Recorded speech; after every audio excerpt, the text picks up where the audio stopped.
Hi అండి, అందరికీ నమస్కారం అండి. Welcome back to latest updates. AP రాష్ట్ర వ్యాప్తంగా ఎవరైతే పేదలు అలాగే మధ్యతరగతి కుటుంబాలకు చెందిన వారు ఇళ్ల కోసం అయితే ఎవరైతే ఎదురు చూస్తూ ఉన్నారో వారందరికీ సంబంధించి భారీ గుడ్ న్యూస్ అయితే వచ్చేసిందండి. మరి ఫైనల్ లిస్ట్ అయితే రిలీజ్ చేసేశారు. దాదాపుగా రాష్ట్ర వ్యాప్తంగా 9.20 లక్షల మందిని అర్హులుగా గుర్తించింది ఏపీలో కూటమి ప్రభుత్వం.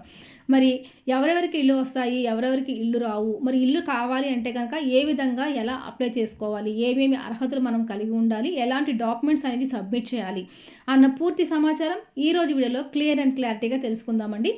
అదేవిధంగా ఇల్లుకి అప్లై చేసుకోవాలనుకుంటే కనుక ఎవరు మరి దీనికి సంబంధించి ఎవరు అర్హులు, ఎవరు ఎలాంటి వారు అప్లై చేసుకోవచ్చు అన్న పూర్తి సమాచారం కూడా ఈరోజు వీడియోలో క్లియర్ అండ్ క్లారిటీగా తెలుసుకుందాము. వీడియోని ఎక్కడ స్కిప్ చేయకుండా ఫస్ట్ నుంచి చివరి వరకు చూడండి. మరి పూర్తి సమాచారం అయితే వీడియోలో ఉందన్నమాట. ఎవరైనా కనుక మన ఛానల్ ఫస్ట్ టైం చూస్తూ ఉంటే తప్పకుండా ఛానల్ని సబ్స్క్రైబ్ చేసుకుని పక్కన ఉన్న బెల్ ఐకాన్ని ఆన్లో ఉంచుకోండి. నేను చేసే ప్రతి వీడియో మీకు నోటిఫికేషన్ ద్వారా వస్తుందండి. అదేవిధంగా ఎవరైనా కనుక ఫస్ట్ టైం మన ఛానల్ చూస్తూ ఉంటే తప్పకుండా ఛానల్ సబ్స్క్రైబ్ చేసుకోండి. ఓకే ఫ్రెండ్స్, మరి లేట్ చేయకుండా డేకి వెళ్ళిపోదామండి. మరి ఏపీలో కూటమి ప్రభుత్వం సొంతంగా స్థలం లేని వారికి ప్రభుత్వం స్థలం కేటాయించబోతోంది. అదేవిధంగా స్థలం ఉండి ఇల్లు కట్టుకునే పరిస్థితి లేని వారికి ఇల్లు కట్టుకునేందుకు ఆర్థికంగా సహాయం చేయబోతుంది అనమాట. ఇప్పటికే నిరుపేదల దగ్గర నుంచి, ఇల్లు లేని వారందరి దగ్గర నుంచి కూడా, నిరాశ్రయుల దగ్గర నుంచి కూడా అప్లికేషన్స్ అయితే తీసుకోవడం జరిగిందండి. ఈ అప్లికేషన్స్ అన్నీ కూడా పూర్తి స్థాయిలో వెరిఫికేషన్ చేసి లబ్ధిదారులను ఎంపిక చేయడం అయితే జరిగిందనమాట. ఎంపిక చేసిన లబ్ధిదారులు ప్రభుత్వం దాదాపుగా ఉచితంగా 3 సెంట్ల ఇంటి స్థలాన్ని కేటాయించబోతోంది. ఇది చాలా చాలా గుడ్ న్యూస్ అని చెప్పుకోవచ్చండి. 3 సెంట్ల ఇంటి స్థలం అనేది కేటాయించబడుతుంది అనమాట. దీనికి సంబంధించి ఇప్పటికే రాష్ట్ర వ్యాప్తంగా 9.20 లక్షల మందిని అర్హులుగా ఎంపిక చేయడం అయితే జరిగిందండి. వీరందరికీ కూడా ఇళ్ల పట్టాలను అయితే మంజూరు చేయబోతోంది అనమాట. ఇళ్ల కేటాయింపులో మొదటి ప్రాధాన్యత ఎవరికి లభిస్తుందని చెప్పి చూసుకుంటే ప్రభుత్వ నిబంధనల ప్రకారం ఇళ్ల కేటాయింపులో మొదటి ప్రాధాన్యత ఒంటరి మహిళలకి, ఆ తర్వాత వితంతువులకు, ఎవరైతే మరి దివ్యాంగులు ఎవరైతే ఉన్నారో వారికి లభిస్తుందండి. దీంతో పాటుగా నిరుపేదలకి బాగా అసలు ఉండటానికి ఏమీ లేని వారికి ఈ యొక్క పథకం అనేది వర్తించడం అయితే జరుగుతుందన్నమాట. కేంద్ర ప్రభుత్వం తొలి విడతగా ఎన్ని ఇళ్లను మంజూరు చేసిందని చూసుకుంటే ఆంధ్రప్రదేశ్ రాష్ట్ర గ్రామీణ పేదల కోసం కేంద్ర ప్రభుత్వం ప్రాథమికంగా 1,00,000 ఇళ్లను మంజూరు చేసింది. ఇవి కూడా త్వరలోనే పంపిణీ చేయబడతాయి అన్నమాట. కాబట్టి రాష్ట్ర వ్యాప్తంగా ఎవరైతే ఇంటి కోసం అప్లై చేసుకున్నారో వారందరి కోసం కూడా ఇది ఒక మంచి గుడ్ న్యూస్ అని చెప్పుకోవచ్చు. ఆంధ్రప్రదేశ్ గ్రామీణ ప్రాంతాల్లో నిరుపేదలకు సొంతింటి కలను నిజం చేసే దిశగా రాష్ట్ర ప్రభుత్వం సరికొత్త నిర్ణయంతో ముందుకు వచ్చింది.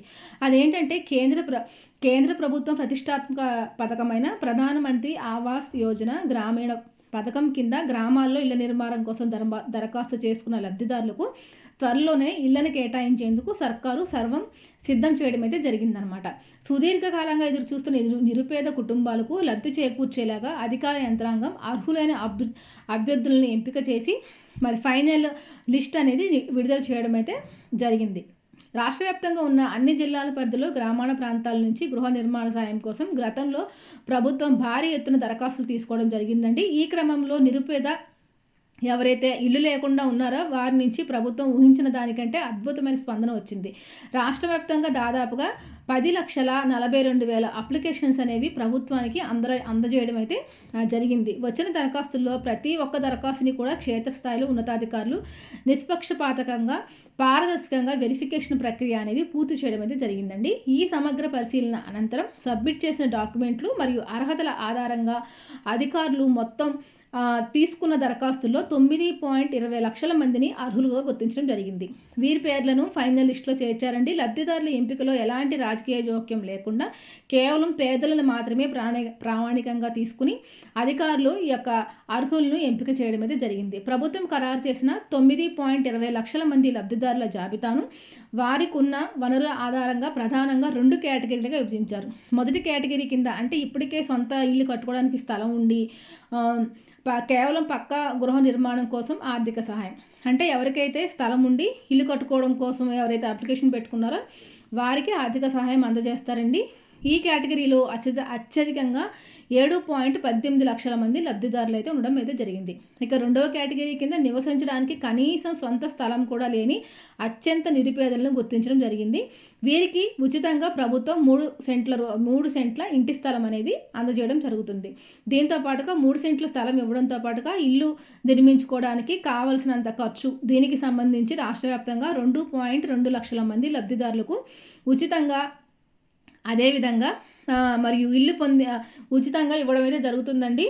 3 సెంట్ల స్థలం ఇచ్చి ఇల్లు కూడా నిర్మించి ఇవ్వడం అయితే జరుగుతుందనమాట. కాబట్టి రాష్ట్ర వ్యాప్తంగా ఎవరైతే ఇంటి కోసం అప్లై చేసుకున్నారో వారందరూ కూడా చాలా ఆనందంగా ఉన్నారని చెప్పుకోవచ్చు. ఇప్పటికే ప్రాథమికంగా 1,00,000 ఇళ్లను ఆంధ్రప్రదేశ్ రాష్ట్రానికి కేటాయించింది కేంద్ర ప్రభుత్వం. ఈ మొదటి విడత ఇళ్ల కేటాయింపులో ఎలాంటి గందరగోళం లేకుండా ఉండేందుకు ప్రభుత్వం ఒక ప్రత్యేక ప్రాధాన్యత క్రమాన్ని సిద్ధం చేసిందండి.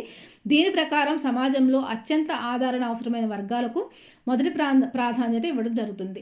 దీంట్లో ముఖ్యంగా మనం చూసుకుంటే ఒంటరి మహిళలు కానివ్వండి, వితంతువులు, దివ్యాంగులు, వికలాంగులు, ఆర్థికంగా బాగా వెనుకబడిన నిరుపేదలకు ఈ యొక్క పథకం వర్తించేలాగా ప్రభుత్వం అన్ని రకాల ఏర్పాట్లు చేస్తుంది. మొదటి విడతగా అందిన 1,00,000 ఇళ్లను ఈ ప్రాధాన్యత క్రమంలో లబ్ధిదారులకు అప్పగించి అనంతరం మిగిలిన 8.20 లక్షల మంది అర్హులైన అభ్యర్థుల కోసం కేంద్ర గ్రామీణాభివృద్ధి శాఖ నుంచి అదనంగా నిధులు మరియు గృహాల కోసం అనుమతులు తీసుకునేందుకు రాష్ట్ర ప్రభుత్వం వేగంగా అడుగులనేది ముందుకు వేస్తోందండి. త్వరలోనే కేంద్రం నుంచి మిగిలిన ఇళ్లకు కూడా గ్రీన్ సిగ్నల్ రాబోతోందని అధికారికంగా వర్గాలు ధీమా వ్యక్తం చేస్తున్నాయన్నమాట.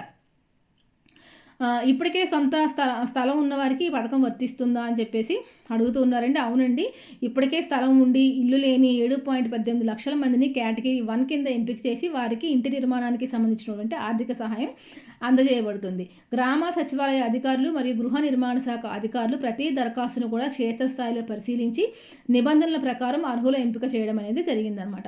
అదేవిధంగా తొలి విడతలో 1,00,000 ఇళ్లను పంపిణీ పూర్తయిన వెంటనే మిగిలిన అర్హుల కోసం కేంద్ర ప్రభుత్వం నుంచి అదనపు అనుమతులు పొంది తదుపరి విడతల్లో ఇళ్లను కేటాయించడం అయితే జరుగుతుందండి. లబ్ధిదారులు ఆన్లైన్లో మీ యొక్క జాబితాని ఏ విధంగా చెక్ చేసుకోవాలనుకుంటే కనుక లబ్ధిదారులు అధికారిక PMAYG వెబ్సైట్లోకి వెళ్ళి లేదా స్థానిక గ్రామ సచివాలయాన్ని సందర్శించి వారు ఎలిజిబిలిటీ లిస్ట్లో మీ పేరు ఉందో లేదో అని చెప్పేసి వెరిఫై చేసుకోవచ్చు. ఈ పథకం కింద లభించే ఇళ్లకు ఏవైనా ప్రత్యేక రుసుములు చెల్లించాలా అంటే అవసరం లేదండి. ప్రధానమంత్రి ఆవాస్ యోజన గ్రామీణ అనేది పూర్తిగా అర్హులైన పేదలకు ఉద్దేశించిన సంక్షేమ పథకం. అర్హులైన వారు ఎలాంటి రుసుము చెల్లించాల్సిన అవసరం లేదండి. కాబట్టి ఏపీ రాష్ట్ర వ్యాప్తంగా ఎవరైతే కొత్త ఇంటి నిర్మాణం కోసం అప్లై చేసుకున్నారో వారందరి కోసం కూడా ఇది భారీ గుడ్ న్యూస్ అని చెప్పుకోవచ్చు. త్వరలోనే వీరందరికీ కూడా స్థలం కోసం అప్లై చేసుకున్న వారందరికీ కూడా 3 సెంట్ల స్థలం ఇవ్వడంతో పాటుగా ఆ స్థలంలో ఇల్లు నిర్మించుకోవడానికి కావాల్సిన ఖర్చును కూడా ప్రభుత్వమే భరించబోతోందండి. అదేవిధంగా సొంతంగా ఇల్లు ఉండి ఎవరైనా ఇల్లు నిర్మించాలనుకున్న వారికి ఆ ఇంటి నిమిత్తం ఎంతైతే ఖర్చు ఉందో అంత ఆర్థిక సహాయం ప్రభుత్వం నుంచి రాబోతుందన్నమాట. ఇదండి ఇంటి నిర్మాణానికి సంబంధించిన తాజా సమాచారం. మరొక మంచితో మళ్ళీ కలుసుకుందాం. అంతవరకు సెలవు. నమస్తే.